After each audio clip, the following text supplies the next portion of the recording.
My name is Aorga Kator Jeremiah. I'm the hub manager for FSSS Hub in Baagi in Makurdi local government area. So as a graduate looking for a job and not having things to do, I had to go into agriculture.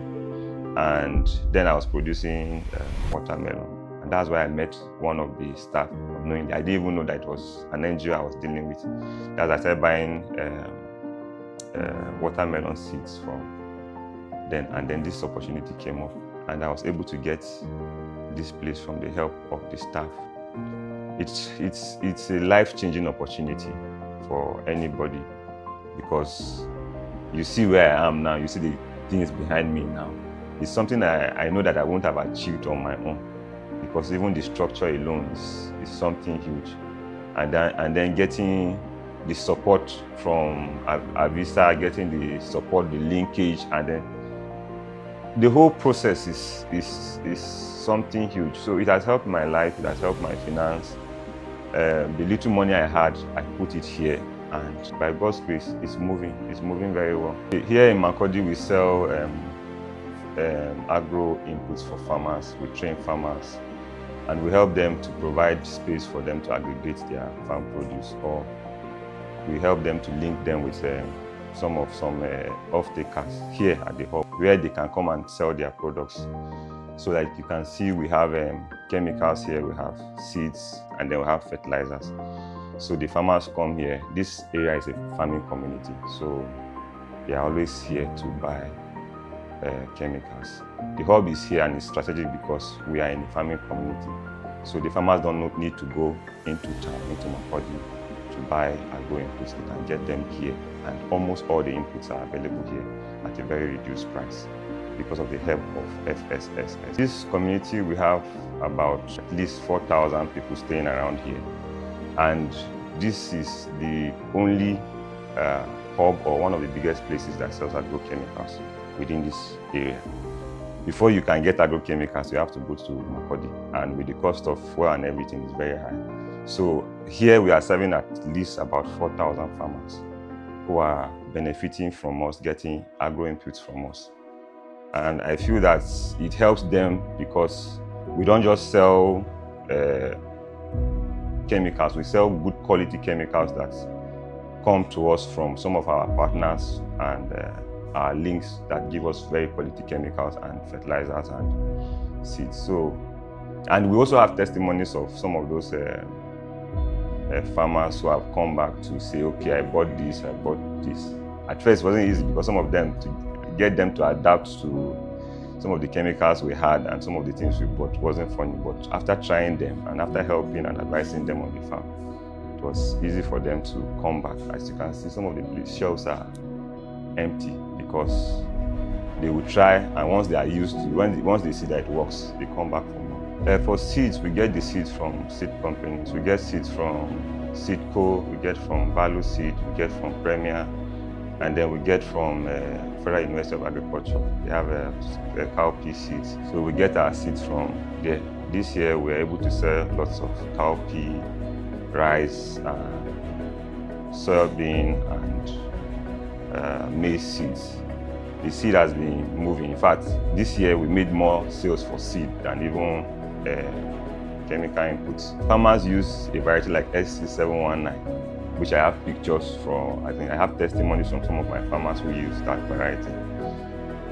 The yield per hectare is very, very different. The gap is very big compared to the local varieties that they have. In fact, the cup size, one of the varieties they use, the cup size is as small as this. But compared to SC719, that the cup size is, so it's a little bit expensive. But what you get per unit area for that variety, you are using the same input, you are using the same fertilizer, you are using the same herbicide for the same piece of land. But what you get when you use that improved varieties is more than 5 or 10 times more than what the local farmer is using on his farm. So, and I'm happy that most of our farmers have realized that this is, because those that bought came back to testify that, oh, they say it's my seed. They say that your seed is very good, that your seed is very miraculous.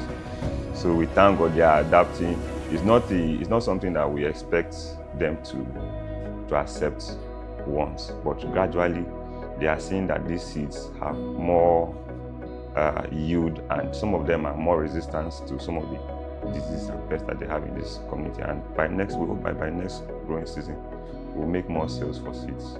For the aggregation, I think it solves a lot of problems. Earlier this year, a farmer told me that when she harvests her son and she stores in her house, her son will pack her produce and go and sell, or the husband might sell behind. So what we do is that first we offer them the opportunity to bring those grains here and then save them and store them for some time. Maybe after 3 or 4 months, when the prices are up, we can just give them a ticket. They can come and pick their grains from here, and then they can sell when the prices are good. Also, we also rent out the space to them. If they want to store, they can store. And then when we feel like we have enough grains, we can now contact any of those off-takers who will come in and then off-take from them. This will help to reduce the middleman factor that will just come in and then take all the gain. So now they have a place where they can also store and also get a market for their produce that they are cultivating or producing from their farms. And the place is very safe, and we have a very big warehouse where they can store a lot of grains. The challenge we're having is that most of the farmers that want to go into mechanization have issues getting farm machineries. So there are a lot of rice farmers in this area, and they don't have access to power tiller, and if they have access, it's very expensive. They don't have access to threshers because they do a lot of grains here. So some of them are looking for threshers. So some of these farm inputs are some of the things that they come and meet me. How do we get access to farm inputs? So I feel that if I'm to expand, I'll look at ways that they can help me to get farm inputs here. And also for processing, like I said, that this area they produce a lot of rice. So if we can get maybe small machines for processing the rice, it will help the farmers a lot, and it also help the business aspect of this place a lot. But it will help the farmers because some of them harvest their rice in the rainy season. They're very early before the harmattan comes, and they need to process. The rains are still there, they cannot dry, they need to process. So it becomes a challenge because there's no place to process here. They have to take it to town, it's very expensive because of those places. So, but if we have that facility here, we can help farmers to process their rice, we can help them to process some of these farm inputs that they have, most especially rice. We help them process rice. And then if we have those machines here now, we can also help them in cultivating. So with those items, I think most of them will be very happy. That's the area I'm looking at now, to improving this place and improving the services that we're offering in this hub. I'm very, very happy, and I appreciate the foundation for this opportunity. It's a life-changing opportunity, and I appreciate them. I appreciate the foundation for this opportunity.